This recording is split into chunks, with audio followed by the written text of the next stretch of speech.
Þessi þáttur í boði Body Shop og Makland. Í nýju Makland-búðinni í Kringlunni finnir þú allar helstu Apple-vörurnar og einnig eru þeir með viðurkennt Apple-verkstæði. Vil einnig benda ykkur á að Body Shop komið nýja dekurlínu sem gerðar eru á 100% náttúrulegum ilmkjarnaoljum. Þar finnir þú vörur fyrir slökun, svefnin og hugan. En hingað eru til mín komnar 6 konur. Þið eigið alla sameiginlegt að vera með matsmenn eða sama matsmannin nema þú ert með Rögnu. Annars eru þið með Guðrúnu Odd sem hefur verið annarkvæmt meðdómari eða matsmaður. Þið eru að leggja fram kæru, eða ekki? Eða kvörtun til Landlæknis. Já. Og það eru 4 aðrar sem eru líka með ykkur í þessum hóp sem eru að leggja fram þessa kvörtun. Ef við byrjum bara aðeins á þér. Já. Þú ert að reyna að skilja, eða ekki? Jú. Þú ert að reyna að skilja. Já. Síðan 2018. Já, það passar. En þú, í rauninni, þið eru með sameiginlega forsjá, eða ekki? Já, það var dæmt sameiginlega forsjá á sinni tíma.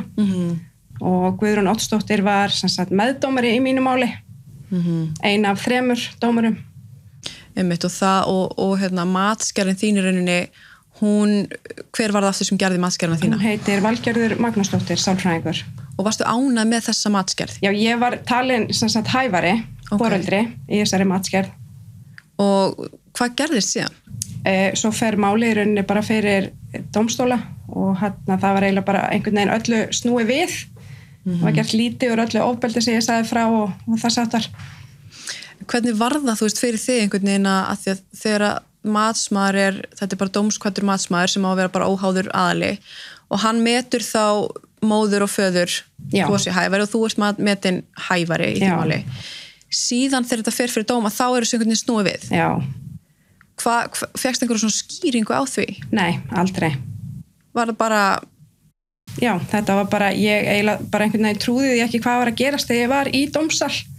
Og þú veist, eins og ég segi, það var gert lítið úr ofbeldi sem ég sagði frá og öll einhvern veginn snúið á móti mér. Og þetta var svona eiginlega bara hálf ótrúlega tilfinning, sko, að vera að upplifa þetta því ég hugsaði bara hvað að gerast. Það voru alveg svona gögn í þínu máli, ég meina þú varst með hvað nálgunabann og... Já, það kom seinna meir í rauninni, sko, eftir, þú veist, ég var með nálgunabann núna bara á síðasta ári. Ok. Sem að staðfesti náttúrulega bara ofbeldis hegðun hjá honum. Það ekkert létt að fá... Nei, mjög erfitt að fá nálgunabann og því var framlengt, sko, sem að var þá í heild sinni í 6 mánuði. Umgengni hefur verið undir eftirliti líka. Þannig að þú veist, það líka sannar það bara hversu hættulegur hann er. Hvers vegna varst þú metin hæfari? Hvað var það sem, þú veist, í matsgerðinni sem sýndi fram að þú væri rauninni hæfari? Ég náttúrulega bara tengdist barninu miklu betur af því að ég náttúrulega hef verið aðali drengsins bara frá því hann fæðist. Og þeir eru svo snúið við? Já. Er það þá bara, dómari segir bara já og amen? Eða? Já, þetta var í rauninni bara þannig. Og hvað gerist þá í framhaldinu? Það dæmt sameiginlega forsjá og umgengni. Umgengni fór fram eftirlitlaust tímabil. Og ég sá alveg það að koma drengnum í umgengni og svo umgengni stóðst. Það var farið fram á það að hann myndi fara í uppeldisráðgjöf og myndi kynna bara svefnrútínu drengsins og þess áttar sem hann gerði ekki. Og þegar það kom að því að það átti að vera nætugisting að þá tók ég alveg meðvitað ákvörðun að stöðva umgengni. Af því að hann hafði ekki farið í uppeldisráðgjöf, hann hafði ekki kynnt sér neitt sem að sneri af drengnum, sko. Hann var bara rúmlega 2 ára þegar þetta var. Þannig að... Já, ok. Og þú vinnur það í rauninni, það bara hægt að getur þú bara stöðvað? Já, ég gerði það bara og hafði ráðfært mig við félagsþjónustuna og sýslumann og opna svo mál í kjölfarið af því hjá sýslumanni breytta umgengni og niðurstaðan í því máli var lágmarks umgengni undir eftirliti. Þannig að sýslumaður í rauninni sér hvað er í gangi, skilur, og ákveðu það og það var gert tengslamat á vegum sýslumanns og ég náttúrulega tengdar í drengnum. Já, einmitt. Og umgengni ákveðin undir eftirliti þar. En umgengni var hreint á staðirunni þrátt fyrir að vera nálgunabann gilt. Af hverju var það? Ég veit það ekki, ég fekk aldrei neina útskýringar.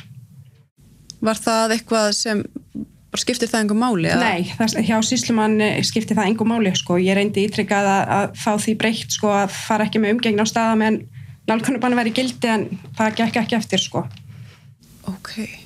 En þarf matsmaður ekki að gefa útskýringu eða meðdómari útskýringu á af hverju hún sneri við, af hverju hún tók ekki mat á? Ég hugsa að hún ætti að gera það. En hún gerði það ekki? Nei. Og þetta, hún var náttúrulega líka matsmaður í þínu máli. Já. Og var þetta eitthvað svipað hjá þér? Var hún, þú veist, hún dæmdi þig óhæfari? Nei, í raun og veru voru við jafnhæf. Ok. En þegar þú ert að lesa eins og matskerðin þar sem þið eru metin bara jafnhæf. Já. Hvernig var það fyrir þig að lesa það?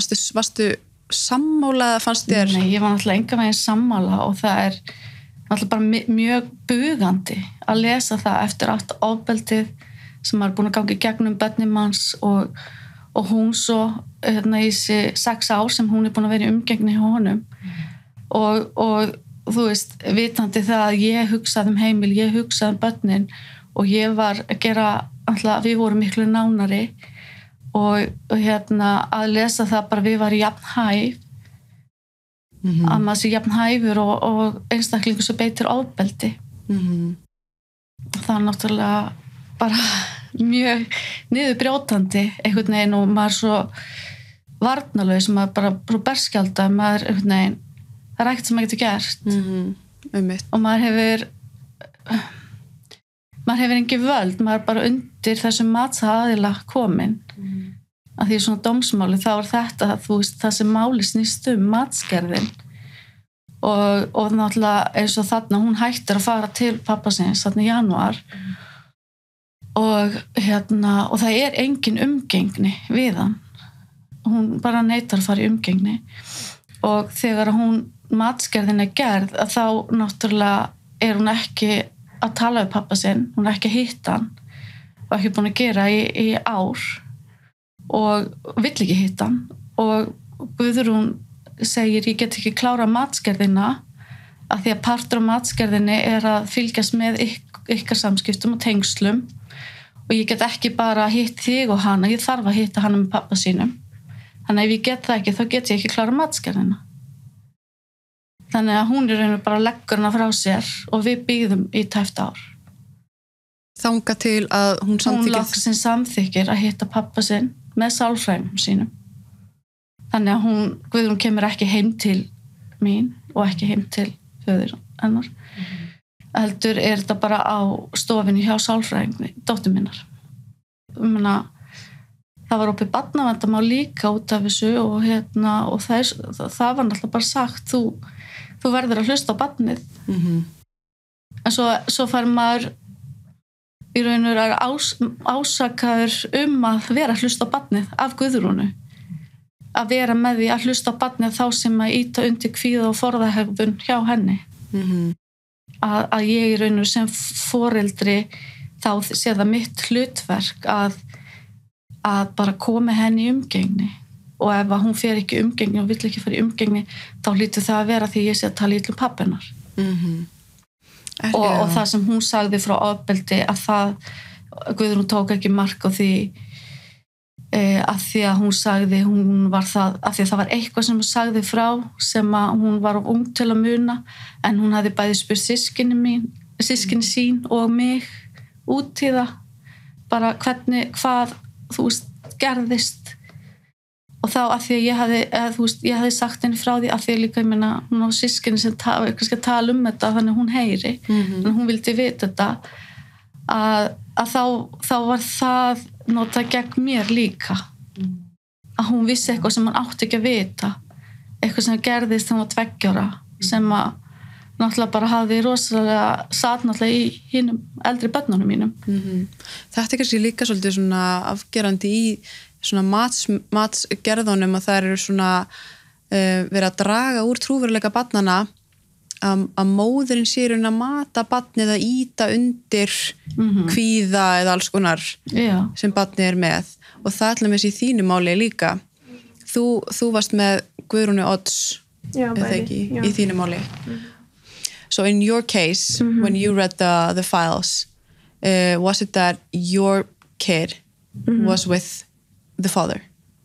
Yeah, we got 50-50 custody after court. And lögheimili by his... Yeah, he got the... lögheimili, yeah. Okay. Or how did you feel about when you were reading the case? It was terrible.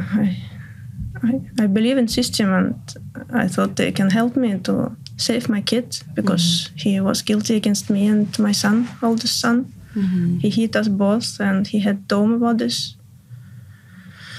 Yeah, and he had 60 days prison and 2 years guilty. For hitting the kid? Yeah, hitting the kid and me, and somehow he got leukemia. Yeah, and this women, Ragnar and Guðrún, they said, we believe he will never do it again. So So they based it on that he did it only once, and they trust that he will not do it again. Yeah, they said it much scared.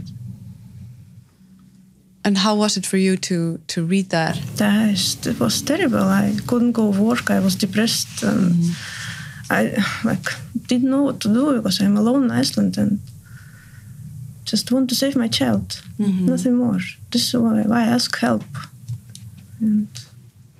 And they agreed that that was the only thing that was wrong with the whole case, because it was a lot of other things. That it was not only that, it's not only that he hit the kid, but should be enough, but it was like a whole other things that he did to you as well. Yeah, that they did not. They didn't want anything to listen what I tried to explain. They said, no, there is no time now. You can say this. There is not for this case. I said, there is about another child. He hit him. He was bad. And we lived together almost 3 years, and this was hell, life. So I don't want another kid go through this. And they said, was another kid, and we don't want to hear this. It is not for this case. And they also wrote in the files that you were trying to get money from him. Yeah. They believe in him, whatever he say, without any proof. They just believe in him and put on paper everything. But whatever I try to say, they said, there is not for this case, and you can speak in front of child about him something. And I don't know however he spoke about me, maybe he had extra time without kids. I don't know, because I hadn't time and I hadn't right to speak and say and show proofs what I have. They didn't want to listen anything. And they didn't want to speak with anybody from my side, friends or whom I have co-workers, and nobody. They said, there is nothing good, but they spoke with his oldest kids and his friends and listened to him, and whatever he said, they put on papers, everything, and nothing from me. Even I made test, this psychologist test, and they said there is everything fake. And the personality test? Yeah. They said answers was too good, and we can't treat it as this looks like she faked it. But I even couldn't speak English for that time. I had a translator with me.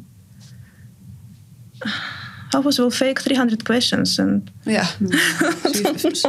And I never saw it before. I'm not sálfræðingur. So they wrote in the files that you faked it. Yeah. And they also wrote that you were playing like a victim. Yeah. So they wrote that. They said she never feels she wrong on something and she not have feelings what happened. They saw it like this. I don't know, what should I do? Run, fell down on the floor and cry when I speak of this. I am already more than 1 year left when they came. Since this happened, everything, and I was standing hard on my legs. I have fled and work, and everything was okay in my life. So why should I cry? I just tell the story as I tell you now. So how feelings I should have to show. So when they made the personality test, they said that your results were too good. Yeah. But what about his? His, I don't know. They put a lot of numbers, and there was not same as mine. they just wrote little text that they faked everything and they can't take it. So they didn't explain? No, they didn't explain anything. And about him, they wrote a lot of numbers and test was okay and he so good on this test. But was there anyone that questioned it? Told like, hey, there's something wrong with this, you should... No. There's nothing like that? Mm-mm. But is that allowed? I don't know. No. So they can basically write whatever they want? Mm-hmm. And they don't need to give any explanation? Absolutely not. Even with leikskóli, because leikskóli, I didn't speak anything before. In 2016, I just left him, and I was always under control. I hadn't friends, and I couldn't leave, work, after 1 minute after work, I finished 7, and his trucks called me, where are you? So total control, I need to go home and only stay home. Can't speak with anybody, so I couldn't practice my English or Icelandic, and I couldn't speak really. And with police, with lawyer, I spoke with translator. I always find somebody who helped me. Mm-hmm. So with leikskóli, of course, I couldn't speak anything, just hi and smile and everything, normal útlendinga in the beginning. And one woman there working, and she was deildarstjóri, and she described me very bad. I don't know how and why, because we never spoke with her, anything. Just hi and pick up my son and bring my son in the morning with a smile, and nobody speak with me there. And she said she make feelings like she is not welcome, or she... So they felt like you were very cold? Yeah, very cold, and not possible to speak with me, and bad influence. Yeah. And she said this to this women, this deildarstjóri, she said to Ragna and Guðrún, they put it on paper, everything, but after I read, I ran, of course, to leikskóli, to skólastjóri, and ask what's going on here? Why she said like this? We are not related to her, and we're not friends. We are not she just deildarstjóri, and she take care about my son, nothing more. And whatever I say, I just say hi and bye, nothing more. We spoke nothing about. And she came and started crying that I'm so sorry, I didn't want it to look like this. And she wrote a letter to Ragna and Guðrún and said apologize and explain. She said this wrong, and they didn't understand this right, and they answered her that everything on paper and it's not possible to change, and we are both Icelanders, so you and we understood each other. So if you said this, you mean this. Yeah. But there was no room for changes or anything. And this made picture of me as I am bad. Það ekkert það svipa frá eins og í þínu, Agatha. Þú komst til mín þar sem við vorum að tala ofbeldi í nánu sambandi og við fórum ekkert inn á þetta forsjármálið, en ég man að við töluðum aðeins þetta þar sem þú nefndir að þið voru með sameiginlega forsjá yfir, til að byrja með en ég held að margir þekki líka þína sögu bara út frá hvernig ykkar samband var, þannig bara hræðilega lýsingar eins og með bæði dýrin og þig og annað og var að brjótast inn til þín og annað. En þið, Guðrún Odds, þið fóruð í svona sáttargerð.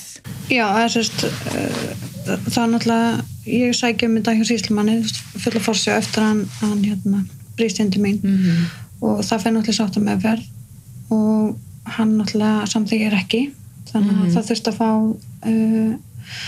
ég man ekki nákvæmlega hvernig ferli var, en það þurfti að fá svona dómkvaddran matsmann og við förum í nokkur viðtölu sikur lagi. Og þessum tíma var þetta einhverjum ekki búin að hitta pappa sinn í meira en ár, bæði vegna þess að bara í hvernig ástandi hann var og hann var í fangelsi. Og mín upplifun af henni hún gerði mjög lítið úr mín upplifun og ég sagði ekki rétt frá þegar ég var fyrir stóru líkamsárássinni, þá sagði ég lögreglu ekki rétt frá og ég var að útskýra fyrir henni af hverju ég gerði það ekki og hún hló bara að mér og sagði að það hlyti nú að vera samt satt ef þú sagðir það, eða ekki, og þráttur að þú veist, og ég reyndi að útskýra fyrir henni, hann stóð hliðina á mér allan tíman, ég vissi það að hann myndi bara drepa mig, ég myndi segja hvað gerist og bara svona einmitt, ég fann fyrir mikill reiði þegar ég las matskerðina að því að allir líka sem hann sagði, þú veist hún bara gleypti öllu sem hann sagði.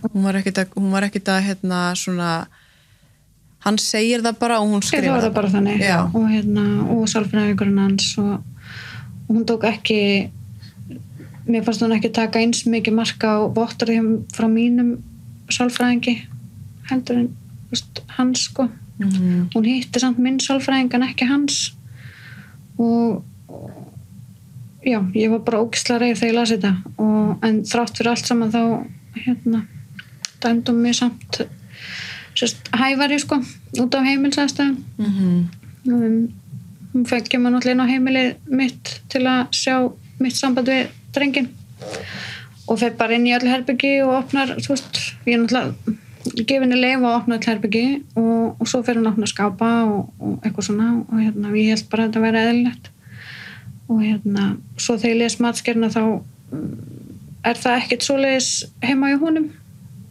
og hann var að rækta gras á þessum tíma heima og segir mig það að hún hafi alls ekki kíkt inn í öll herbyggi, öll rými og já, ég bara, þú veist, ég skil bara ekki hvernig þetta gleypa við öllu sem þeir segja en Var hann ekki með dóm á sér á þessum tíma? Jú. Hann var með dóm á sér en í rauninni fáið þið samt sameiginlega umgengni eða þannig? Já, ég er dæmd hæfari fyrir forsjá þrátt fyrir að við værum meira en tilbúin að vera í samskiptum og sýna samvinnu og já, og svo erum við að fara fyrir dóm og þá býður lögfræðingurinn hans okkur svona dómsátt og samninga, ég fái forræði eða forsjána, ég skipti við umgengni við feður. En þú varst ekki sammála því sem hún skrifaði bara alls ekki, hann var bara að ljúga blákalt framan í hana varandi mín samskipti við hann og henni fannst ótrúlega skrýta að ég hafi verið tortrygging gagnvart fólki og henni, þú veist, ég náttúrulega tók líka svona persónuleika próf og ég er greinilega með andfélagslega persónuleika röskun eða eitthvað en ekki hann sko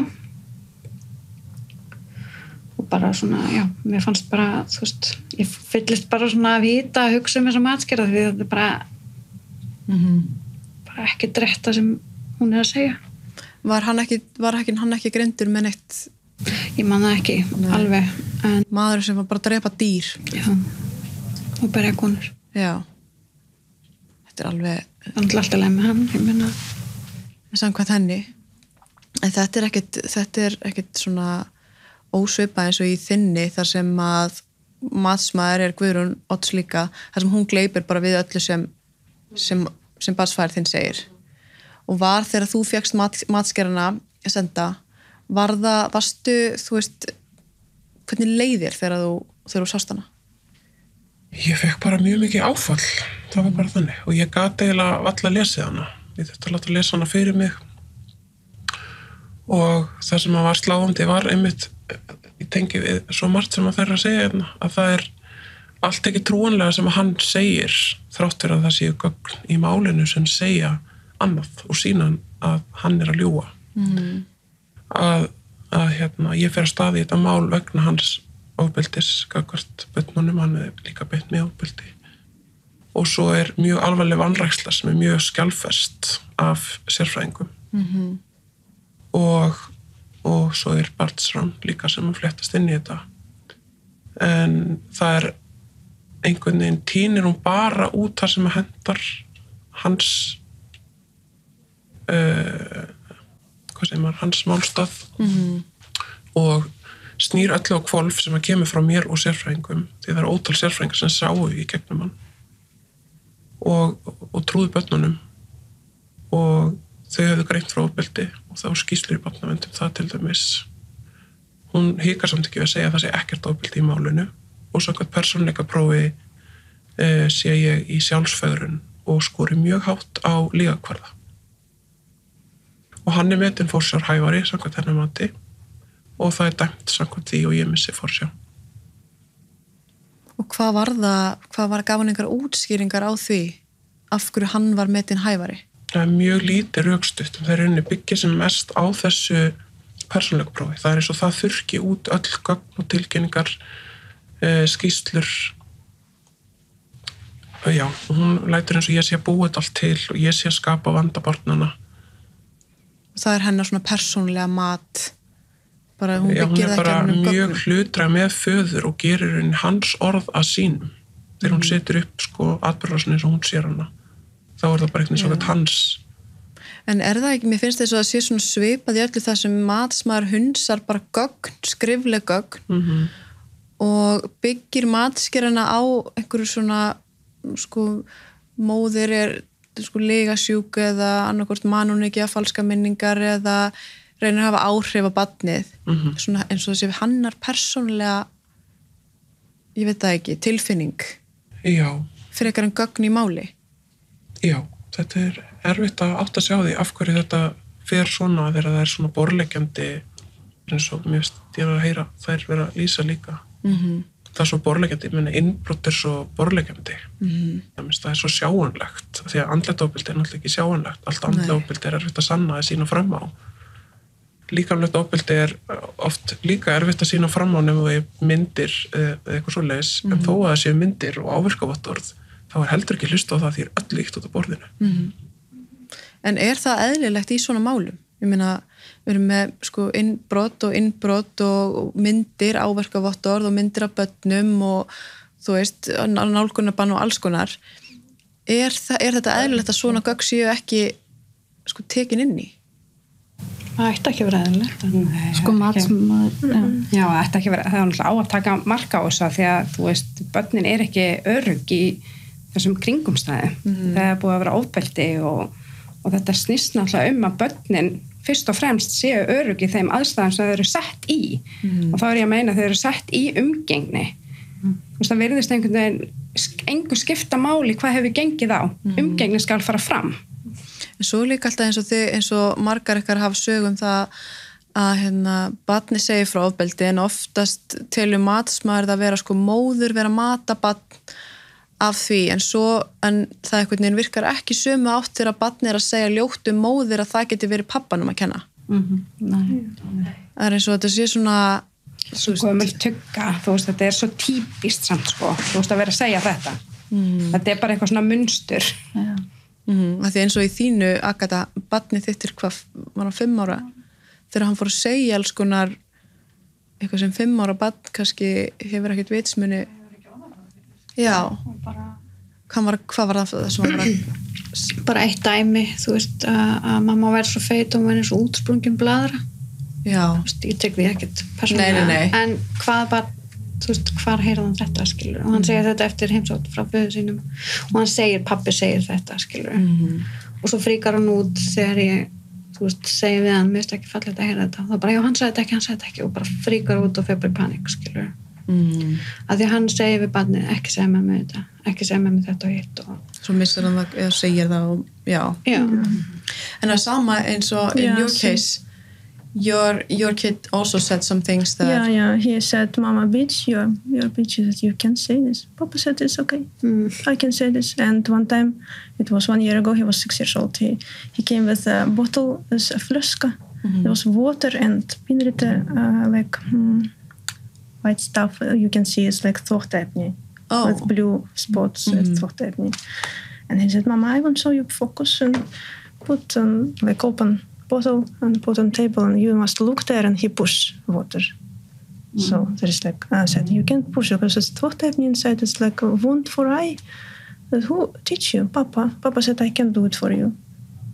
So he wanted you to... he wanted I look inside bottle and he push. Yeah. But it must be clean water, not with þvottaefni. But he said, I can do it. Papa said, I can do it with you. And same, he won't put my phone and glass with water. He said, Papa said, it's okay for your phone. I can do it.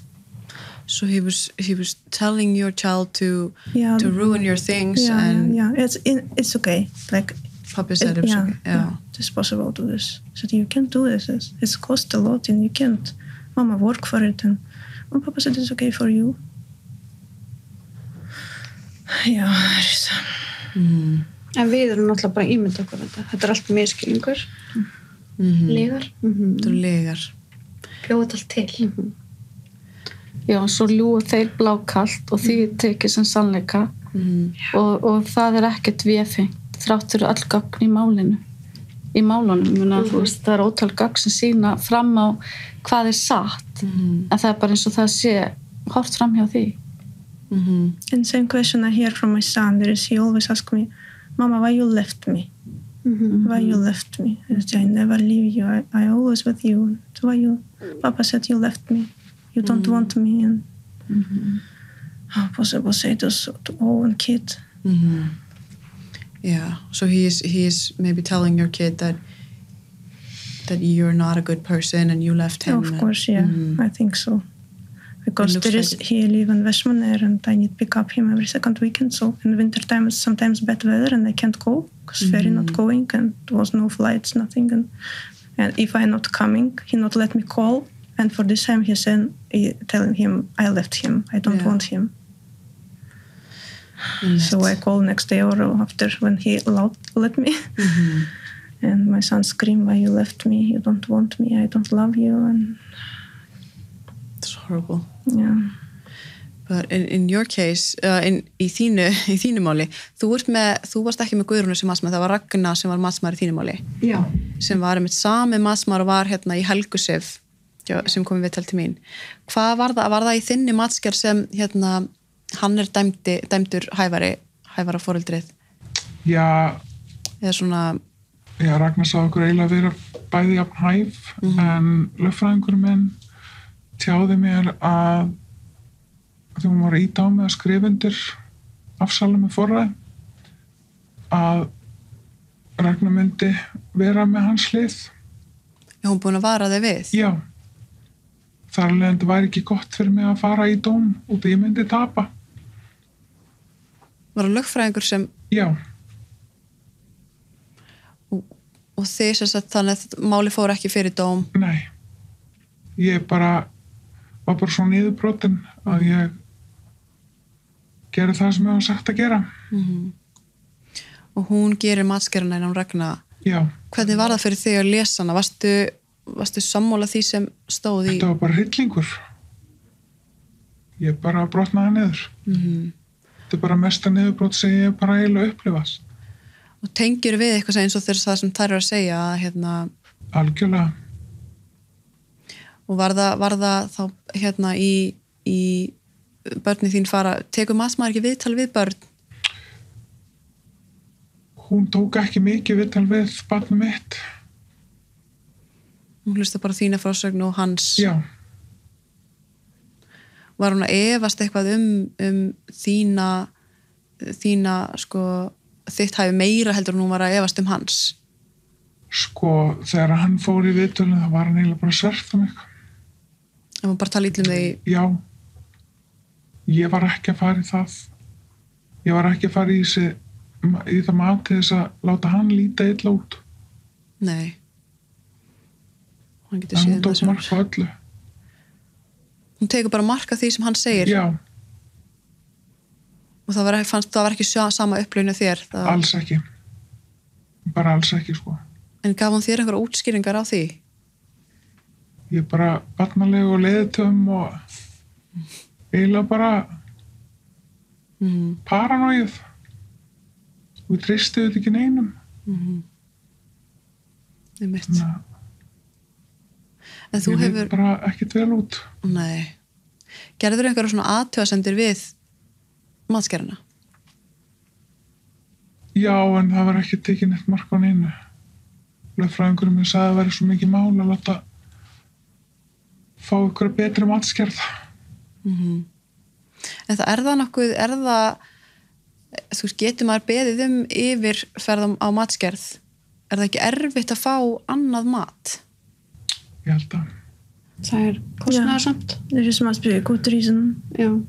Very good reason. Kallast yfirmat. It's like in my case, this was why I got this Ragnar Guru. First was Valkyrtur, so Já. yeah, and it was without translator. So when was Valkyrtur, she was September 2016, so I couldn't speak anything, and I was alone with her and made this test, and so my lawyer said there must be another. So he applied and he got answer tracks for another. It was not right, like broken rights first time. Yeah, okay. Yeah. So you got another test? Yeah, I got it. Yeah. Okay. The court agreed tracks and was no problem. But this cost over 2 million, I think, is much care with Gurun Ragnar, yeah. It cost 2 million? The lawyer told me, yeah, it's over 2 million with them. Já. Yeah. 2-3 ár. Að fá yfirmat. Yeah. Kost 2-3 milljónir að fá yfirmat? Yeah. Held að segja í kringum 1 milljón að fá sem sagt matið bara í, þú veist, hjá sálfræðing og svo ef þú farir lengra þá held ég að segja í kringum þannig penning. Yeah. Það kostar enda hátt í 5 milljónir í mínum máli. 5 milljónir? Yfirmatið, já. Wow. Er það þá matsmaður sem ákveður? Sko undirmatið kostaði 2-3 milljónir. Og þetta er þetta eitthvað svona eitthvað greitt, þú veist, er þetta bara úr ykkar vasa? Það er alltaf þannig þegar það er í matskerðum? Það er sá sem höfðu málið. Okay. Ég höfðaði málið til þess að fá heilbrigðisaðstoð fyrir börnin mín. Og undirmatið var eins og ég var að segja á hann var mitt forsjárhæfari. Svo kemur yfirmat sem að snýr við undirmati og metur mig forsjárhæfari. Og kemur með mjög miklu athugasemdir við undirmatið, meðal annars varðandi persónuleika prófin og fleira. Og ég meti forsjárhæfari, en það er samt dæmt eftir matinu hennar Guðrúnar. Já, þrátt fyrir þessi komið yfirmat sem meti mig forsjárhæfari, þá er samt, og þarna held ég flettist líka svolítið inn í að þetta er þröngur hópur matsmanna sem er að störfum. Við erum mjög margar með sömu matsmennina sem erum að fá sömu niðurstöður og þetta eru matsmenn sem eru bæði að meta og svo að vinna sem meðdómendur alveg í mjög þröngum málaflokki og ég held að mig setja verið spurningamerki við hæfni þess að vera stöðt að sitja beggja megin við borðið, annars vegar sem matsmaður og hins vegar sem dómari og þú ert komin í mögulega vinatengsl við dómarana. Akkurat. Það er einmitt spurning eins og segir að þú hef fengið yfirmat og það var samt tekið mið af hinumatinu, undirmatinu. Hvort að það sé þá dómari vilji ekki, hvað segir maður, þú veist, særa eða í rauninni telja matsmann ekki hafa gert nógu góða vinnu. Eitthvað þannig, hvort þetta sé, þú veist, að því af hverju ættur ekki að taka með af nýja matinu. Yfirmat ættu náttúrulega að trampa. Já, er það ekki? Hitt og tala nægilega vandað. En já, ok. Það er bara matdómara. Í þessu máli, já. Já. Og en eins og þú talar það hafi verið 5 milljónir sem það kostar að hefja nýtt mat. Er þetta, þú veist, hvað hefur þetta kostað ykkur eins og bara ef við byrjum á þér, þú veist, hefur þetta kostaði mikið? Já, þetta er náttúrulega ekki, þú veist, litlar upphæðir en það náttúrulega sem þetta kostar mest er náttúrulega bara andlega hliðin og bara baráttan sem maður er búin að standa í ótaljandi sálfræðitímar og bara hlúa sjálfri sér.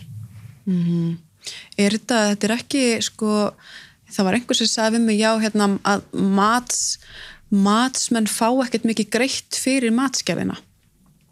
Ég veit ekki hvað er til í því, en einhvers þar fá þeir sína sneið af kökunni, Ég held að það sé alveg á hreinu. En þetta er ekki nokkur 100 áskallar, þetta er alveg hátt í... Já, ég held að þetta fólk sé ekkert að, þú veist, illa statt. En eins og í þínu máli, þú þurftir að borga þetta sjálf? Nei, af því að minn fyrirverandi hafði það máli. How about your case? You had to pay for the whole case? Yeah, I did pay. And for all these years I pay, I think, up to 3 million with all this translation and courts and kostnader. And I didn't pay for much care. This was from court.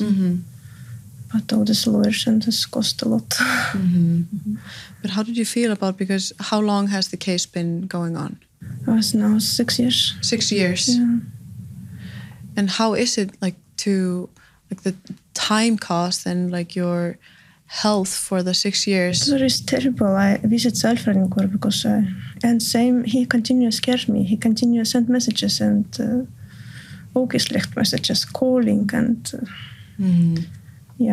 threatening and everything. So I even can't walk to my work. I am driving, but I work next street.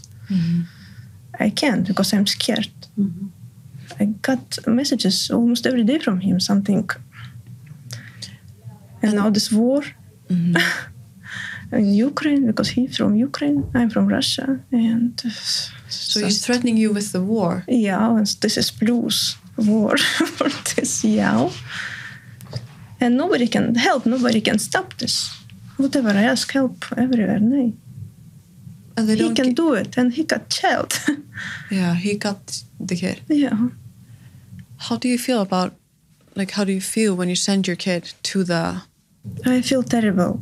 We all feel terrible, all my family. And my son, who was abused by him, he always, every time he's scared, he can do same to his brother. He still remember, he's 13 now. It happened, he was 6.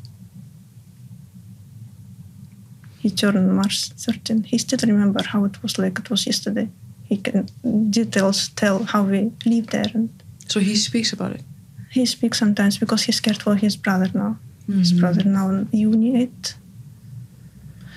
But how is the case still going on? It was in January, last court. And I lost it again. And nothing because it's based on Ragna and Gurun Matchkir. And there is nothing I can do. Yeah.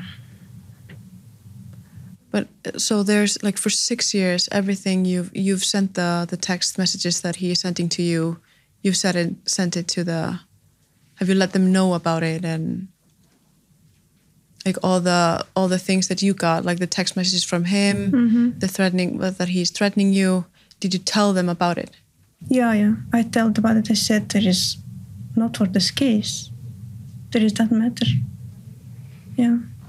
They didn't want to listen to me. And they came, was meeting with them in 2017. So everything happened in January 2016, December, January. And I left ex with 2 little kids. Benny was not even 2 years, 1.5 years, and my son was 6 years another. And we just left in January in Vestmannaeyjar without language, without friends, nothing. Just stay outside. I left in morning because police took him for 24 hours because he attacked me before night. So I left with 2 kids, just took car and just go. Well, I didn't know where even to go. Until evening I look for place where to stay. 2 little kids behind. There is no money. It was only 70,000 or 50,000 on my account number because he always took money from me. I was never pinning on my account. Yeah. And I just look for, and I found some guest house. As January, everything closed, and owner was in Reykjavik, and she accept like somebody will open for you, and so we stayed there 10 days. What I had, I just gave this. Nothing what I had more. And then my lawyer found some law, and he returned me to our house where we lived before and moved him out. So we stayed there till September in this house. And of course, I hadn't lekskóli before April because my child was so little. And in 1 year, 8 months, he got lekskóli. His partner went help us in April, so I could start being rid of work. And before, we just from January till April, we just was survivors. There's no money. I sold all my clothes, what I have had. I bake some cookies and sell in houses, and I just did what I could. And they didn't want to listen anything of this. They just dropped this.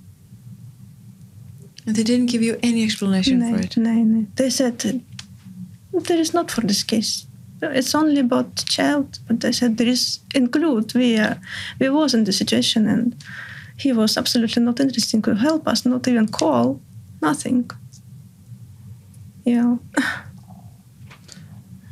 And I couldn't ask help from government because I awaited citizenship. So when you wait, you can't ask any help. You need to be very clean with. So it was total survive time. Þannig að finnst ykkur verið að, þú veist, verið að hlusta á, þú veist, frásagnir barna eða það sem verið að þetta börnunum í hag? Ég spyr mig bara eftir því það eins og það sé verið að sko réttur föðurs að sjá barnið en einhvern veginn ekki verið að hlusta á sko rödd barnsins og það sem gerðist fyrir barnið einhvern veginn. Finnst ykkur þetta sanngjarnt? Finnst ykkur þetta make sense? Eitthvað á þessu? Enga veginn sanngjarnt. Ekki sko. Finnst ykkur þetta vera þannig að þú veist að það alltaf réttur föðurs að sjá barnið? Sko ekki eins og í mínu okkar tilfelli að þá náttúrulega engin umgengni. Og þannig að það var sko dómararnir töluðu við barnið og þeir voru búin að segja að það ekki dæmt nein umgengni. Þannig að ég veit ekki hvort það var að því að hún náttúrulega orðin þá stór sko. Hún náttúrulega orðin 15 ára þegar að loksins dró málið tilbaka. Að það hefði ekki verið dæmt nein umgengni. En þeir raunveru vildu ekki dæma, sko þeir vildu að við myndum ná sátt í málinu. Að það var bara ekki hægt af því að pappina gerði alltaf kröfu umgengni. Að það var í nær því heilt ár sem að það var reynd. En þegar núna þið svo stór hópur, það eru 4 held ég sem eru ekki 4? Jú, 4 sem eru ekki Þekktust þið allar eitthvað áður? Nei, ekkert. Þið fenguð þennan matsmann útlutaðan og hélduð þið einhvern tímann að þetta væri bara svona einstaklingsdæmi? Hvernig funduð þið hvað? Já, ég hef ekki samþykkt minn matsmann ef ég hef vitað af þessu. Alls ekki. Lögfræðingur minn hafði samband mig og sagði mér að það væri kona sem væri að ræða þetta og væri hópur af kona sem eru bara með nákvæmlega sömu sögu að segja nánast. Þannig getið sama hér. I just want to say a little because for my case I found this absolutely terrible and this much scares from Ragnar Gurun. When they questioned my son, they said they will visit school, but they didn't say they will speak with my son alone, by alone, tête-à-tête. So they questioned him. He was 7 years old. And they wrote as he always scratched his eyes and face, and his eyes was like always moving. But they didn't ask anything. My son have disease, it's called nystagmus, and he can't control it. Eyes always moving. He can't have a focus so far because of this. It's like from newborn, he was born with this. And why he always touch his eyes because it's always dry. And they said it is so strange, his eyes always moving. They make him as a liar. And they question him with this obviously things what he went through, this man. They like question him as normal and it's like school time. Of course, for a 7-year-old boy, there is everything more bigger than for us grown-ups. And they ask you how many times he hit you and how this kid can say. Is even one time enough? And for all his life, still he have this pain. Still he have this fear. He can't even hear him by phone. When I call my child, he starts go and cry because he's scared of his voice even. He is 13 now. How life was. And why I need to question him and...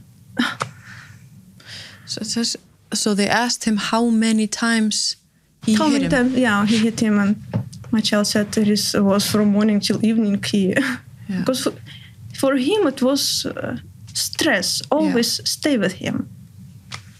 And they just made this story as fun story about what my child said. And plus this eyes moving, and so it is so strange, his eyes always moving. Það er mjög sérstætt sko, því þið alveg 11, þið ekki 11 í heildina, þessi hópur af konum sem með sömu matsmanna Rögnu og Guðrúnu, og þeir eru með mjög svona líkar frásagnir, með mjög ósattar með hvað gera lítið úr ofbeldinu og taka ekki inn skrifleg gögn, og hvernig funduð þið hvor aðra? Hvernig funduð þið, hvernig var það bara lífan ofbeldi sem setti ykkur saman? Já, allavega Sigrún í lífan ofbeldi sem hafði samband við mig og spurði mig bara hvort að Guðrún Oddsdóttir hafi einhvern tímann komið að einhverju máli hjá mér og setti mig svo í samband við hennar. Já, I sent letters to. Af því þetta í rauninni, sko, þetta svo mikið áframhaldandi ofbeldi af því ofbeldi sem við höfum orðið fyrir. Já. Einmitt. Það sem kerfið í rauninni bara bregðast ykkur. Já, og beita ofbeldi í rauninni bara. Þetta bara kerfisofbeldi, sko. Einhvern veginn þar sem maður á að geta leitað til, það einhvern veginn, þú bregst manni. Og bregst börnunum okkar. Já. Algjörlega. Af því að margar ykkur að senda, eins og antilega að senda börnin í hættulegar aðstæður, ykkur sem ekki börninu hliðholt. Nei. En þú veist, í framhaldi af þessu, hvað vonist þið til þess að sjá með, eins og með, þú veist, að leggja fram þessa kvörtun? Hvað viljið þið að komi út úr því? Og það stíði niður. Ég myndi vilja það allavega.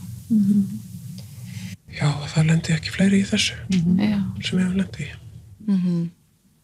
Mikilvægt bara að koma þess að upplýsa almenning í rauninni hvað er í gangi. Það er mjög mikilvægt að fólk sé meðvitað hvað er að gerast. Því í rauninni er þetta bara þannig að einn, tveir matsmenn geta í rauninni bara haft áhrif á allt málið.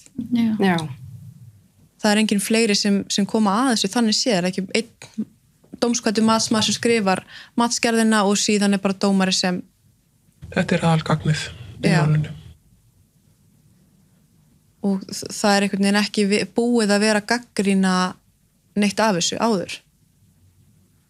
Nei, en sko lagalega þá á að taka tillit til þess við mat á umgengni og forsjá hvort ofbeldi hafi átt sér stað.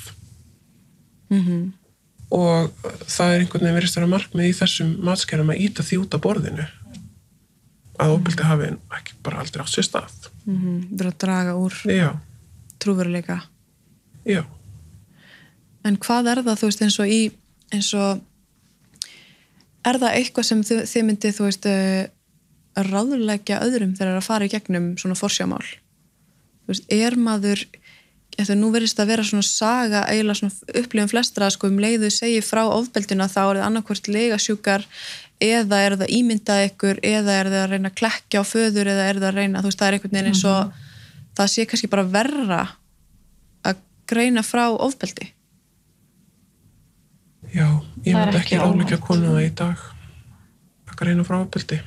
Sem er svo erfitt samt, sko, því að ofbeldi þrífst í þögninni. Og ef við segjum ekki frá að þá einhvern veginn bara færi þetta viðgangast. Einmitt. En er eitthvað svona lokun sem þið viljið bæta við? Eitthvað sem þið viljið að komi fram?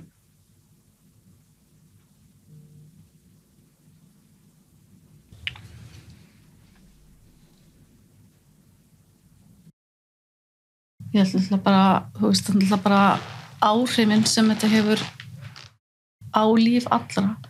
Allir kringum mann, börnum hans, þú veist, ekki bara barnsins sem að máli snýst heldur systkina líka, þú veist, foreldrar systkini manns og það bara dragast einhvern veginn allir inn í þetta, þú veist, og svona ofbeldismenn þeir gera það í því náttúrulega draga alla óviðkomandi inn í svona mál og já, bara eiginlega alla stór fjölskylduna og vinina já, og bara kunningja, þú veist, og einhverja frængur sem allt í einu fara að senda manni bréf og þú veist og bara, sem hann búinn að vera að væla í, sko að ég hafi rænt barninu og eitthvað svona, sko. Það þessi áframhaldandi stjórn sem þekkt hugtak í, sko, bandarísku réttarfari, coercive control, eins og hún var að segja, hún ennþá að reyna að skilja við hann. Þetta snýst bara stjórn. Þeir vilja stjórna áfram þó förum frá þeim. Þegar við loksins komumst frá þeim, þá vilja þeir halda áfram að stjórna. Þeir vilja hafa okkur alveg á botninum. Þeir vilja stjórna öllu. Og svo þegar þeir finna að þeir að missa stjórnina, þá grípa þetta lög þegar örþrifar á það. Akkurat. Það hefur verið svolítið eins og manna bæði Bryndís Ásmunds og Edda Arna sem koma sagan og ykkar frásögn líka oft verið sko sami þráðurinn að þeir hafa í rauninni aldrei verið að sjá barnið en síðan þegar þeir fara í þessa deilu að þá allt í einu vilja rosalega mikið vera með barnið sko og hvort að það sé líka þessi áframhaldandi sko stjórna vilja stjórna bara þetta minn réttur, ég á rétt. Já, klárlega sko. Það beita mann ofbeldi gegnum barnið. Það verður að taka sem mann þykja dýrmætast. Og þau gera ekki fyrir hann að barnið orðið það starpað og það getur hugsað sig sjálft. En þarna eiga náttúrulega kannski matsmennir að koma inn í og meta bara en þetta hagur barnsins hver er hæfari. En það verðist vera hort algjörlega framhjá því sko. Hagsmuni barnana ekkert neitt sett aldrei að leiðarljósi. Nei, ekki í þessum matskerðum en lögin náttúrulega þannig að það á að hlusta. Já. Og við erum eitthvað beðin það að sé hlustað á börnin okkar að það séu minnstu vísbendingar ofbeldi séu teknar alvarlega inn í svona mat að því eins og hún sagði það nóg að barnið verði einu sinni fyrir líkamlega ofbeldi, það nóg til þess að þú sért stöðt undir ótta að það gerist aftur. Það þarf ekki að gerast nema einu sinni til þess að það verði virkað sér ofbeldis áhrif og lifa undir þessum stöðu ótta við að það gerist meira. Algjörlega. Ég held að sé bara svona að koma að lokum hjá okkur en það er bara búið að vera gott að hafa ykkur og takk fyrir að stíga fram sem hópur og ég veit að Bryndís Ásmunds og Helga vildu vera með okkur og fleiri sem bara komust ekki vegna þess að það eru að flótta sem sýnir líka bara kannski alvarleika nýjus öllu saman en bara takk æslega fyrir að koma og já Takk fyrir að hlusta.